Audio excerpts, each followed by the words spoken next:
सध्या सोयाबीन 7,000पर्यंत जाताना दिसत आहे. तर याचा फायदा कोणाला होणार आहे? कोण्या शेतकऱ्याकडे सोयाबीन शिल्लक आहे? मला एखादा तरी शेतकरी दाखवून द्या की त्याच्या घरामध्ये सोयाबीन शिल्लक राहिलेली असेल. एक बी शेतकरी सापडणार नाही. याचा सरळ सरळ फायदा हा व्यापारी वर्गांना होत आहे. कारण शेतकरी हा आपली सोयाबीन कवडीमोल भावात विकून मोकळा झालेला आहे. तर याउलट आता शेतकऱ्यांनाच पेरणीसाठी सोयाबीन व्यापारी वर्गाकडून 8 ते 10 हजार रुपये क्विंटल दराने विकत घ्यावं लागेल अशी वेळ शेतकऱ्यावर येणार आहे. जो शेतकरी पेरणीपासून ते काढणीपर्यंत आपल्या लेकराप्रमाणे त्या सोयाबीन पिकाची काळजी घेतो. साधा पाय जरी एखाद्या झाडावर पडला तर खाली वाकून त्या झाडाला माती लावून त्या झाडाला जगविण्याचा प्रयत्न करतो. आज त्या शेतकऱ्यावर 4,000 रुपये दराने सोयाबीन विकून मोकळा झालेला आहे.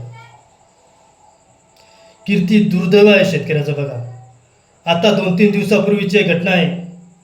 एक शेतकरी व त्याचा मोठा मुलगा 32 वर्षाचा व लहाना मुलगा 22 वर्षाचा हे तिघजणं आपल्या शेतामध्ये एक नवीन विहीर खोदलेली असती. तर त्या विहिरीमध्ये जी मोटर असते तिच्यात काहीतरी बिघाड झालेली असती.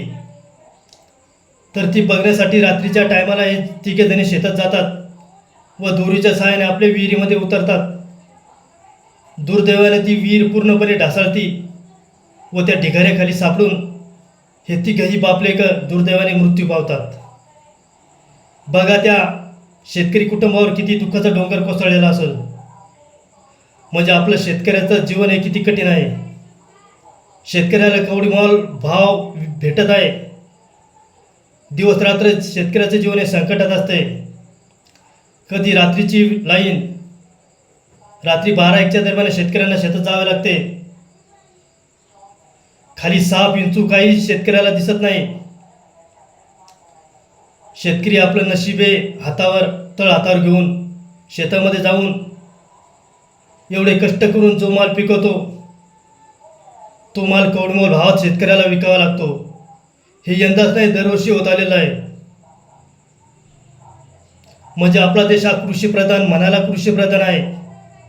परंतु जो शेतकरी आपलं पूर्ण जीवन रात्र मेहनत करून आपलं जीवन पूर्ण शेतीत घालतो त्या शेतकऱ्याला आपल्या मालाची कवडीमोल किंमतसुद्धा भेटत नाही.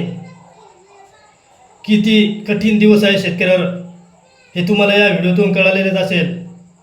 मित्रांनो, आज आपण जागे झालेलो पाहिजेत.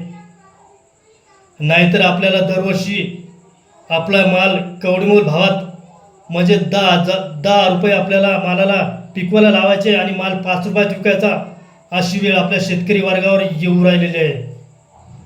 आज जर आपण जागे झाले नाही तर उद्या आपल्याला शेती ही पडीत पाडावी लागेल. धन्यवाद. मी एवढं बोलून संपवतो. ही गोष्ट माझी लक्षात असू द्या.